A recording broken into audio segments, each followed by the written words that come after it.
A lot of people in life settle for what they think is reasonable, what they think is realistic, what they think is achievable, and that's fine for them. But you are a woman who is trying her best to actually live her best life, not just appear to be living her best life, but actually live her best life. And those people who see you doing that are trying to discourage you, not because they're mean, right? Not because they don't want the best for you, but because they can't see you living at a level that's higher than what you're at, because they can't see themselves living at a level that is higher than where they're at. So they can't see themselves healed. They can't see themselves successful. They can't see themselves healthy because they haven't done the work, frankly, to get to a place where they can have a victorious vision. When you start seeing glimmers of hope, when you start planning to have a better life, when you start setting goals and you start setting systems in place, those same people, and it's very often people who are close to you, very often people who you come into contact with every single day because they're going to see the change. Those are the people who are going to see the change in you. Those people are going to try to discourage you. And again, it is not because they're mean. It is not because they're against you. They cannot see. They cannot see your vision. It is one thing to have your own personal vision. It is one thing to know what your goals are. It is one thing to know what you're working towards. It is another thing to say it.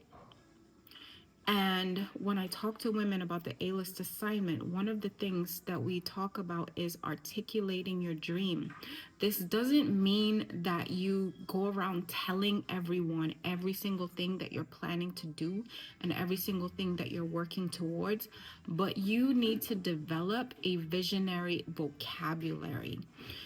There's this saying, new level, new devils. No, new level, new language. Your language has to change. You have to upgrade the way you are speaking about yourself, the way that you're speaking about your vision. If you don't upgrade your vocabulary, you will fall prey to the vocabulary of people who lack their own vision and who also cannot see yours. This is really important because you hear yourself speak. We forget this. We hear ourselves speak. So when we say things like words have power, we can often think about it in terms of other people's words toward us. But who's the first person who hears what you say? It's you. And if your vocabulary does not match your vision, it's going to be very difficult for you to reach the point that you want to get to. It's also going to be very difficult for you. Not that you want to be combative, not that you want to be in arguments with people, but it's going to be difficult for you to counteract what other people say. I'm not telling you to argue, but you need to stand firm on the foundation of your vision.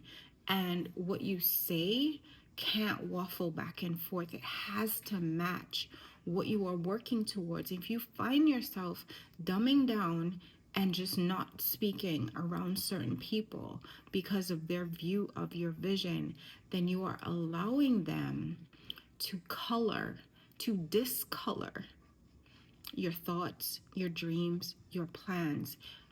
We have to get to the point where nothing can infiltrate that vision, where nothing can change your vocabulary around your vision. So if there is something that you want, if there's an experience that you want to have, if there's a desire that you want to be met, you have to speak life into it. You have to speak life over it. And if someone else is speaking death to your vision, you absolutely must counteract that. You cannot let that negativity linger in the air. If someone is saying you can't do it, if someone is highlighting their negative experience around a certain thing that you desire, you have to speak against it. Again, this is not to cause an argument. This is not to go back and forth like this. That's not what they're doing. But very respectfully and very firmly, you can state, I acknowledge your experience and I understand that that's what's happened to you, but that is not my desire and it is not my expectation. They need to hear that, and you need to hear yourself say it. You don't realize that you do, but you need to hear yourself say it. Acknowledge what they went through. Acknowledge what they are going through. And also acknowledge, this is still my dream. This is still my goal. And this is still my expectation. I hope this helps. Blessings on your journey. I'll talk to you soon.